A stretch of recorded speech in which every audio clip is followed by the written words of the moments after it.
বাসায় যখন মেহমান আসে ঝটপট এই নাস্তাটা রেডি করে দিতে পারেন কোনো ঝামেলা ছাড়াই। হ্যালো বন্ধুরা, আসসালামু আলাইকুম। কেমন আছেন সবাই? আশা করি ভালো আছেন। প্রতিদিনের মতো আজকেও চলে এসেছি নতুন একটা নাস্তার রেসিপি নিয়ে। আর আজকের রেসিপিতে থাকছে হচ্ছে মজাদার একটা স্যান্ডউইচের রেসিপি।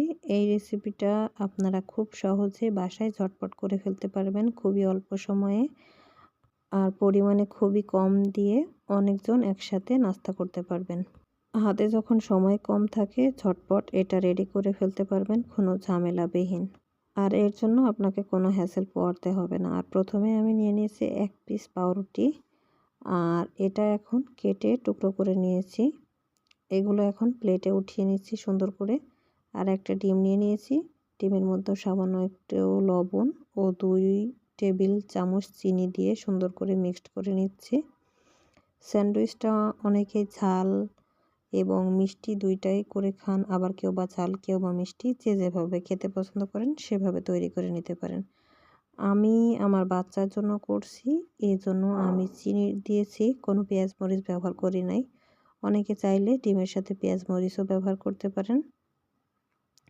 আমি এখন ডিমের মিশ্রণের সাথে পাউরুটিগুলো হচ্ছে চুবিয়ে একটা ফ্রাই প্যানে তেল গরম করে তার মধ্যে একে একে এই যে পাউরুটিটা দিয়ে দিচ্ছি ডিমের ব্যাটারের সাথে মিশিয়ে।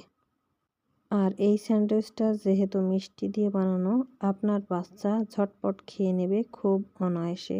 এ পর্যায়ে বলছি, যারা আমার ভিডিওটা দেখা শুরু করবেন অবশ্যই একটা লাইক দিয়ে দেখা শুরু করবেন, আর সম্পূর্ণ ভিডিও দেখে তারপর একটা কমেন্ট করবেন। আর যাদের ভালো লাগবে না তারা স্কিপ করে চলে যেতে পারেন। আর যারা আমার ইউটিউব চ্যানেল থেকে দেখবেন তারা অবশ্যই সাবস্ক্রাইব করে বেল আইকন অল করে রাখবেন এবং সুন্দর সুন্দর কমেন্ট করবেন, এতটুকুই আশা করছি সবার কাছে।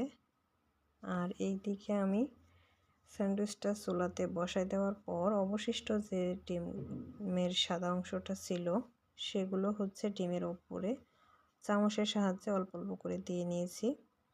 এরপর একটা চামচ দিয়ে সাইডের যে অংশগুলো ছিল সেগুলো হচ্ছে স্যান্ডউইচের সাথে অ্যাটাচ করে দিচ্ছি।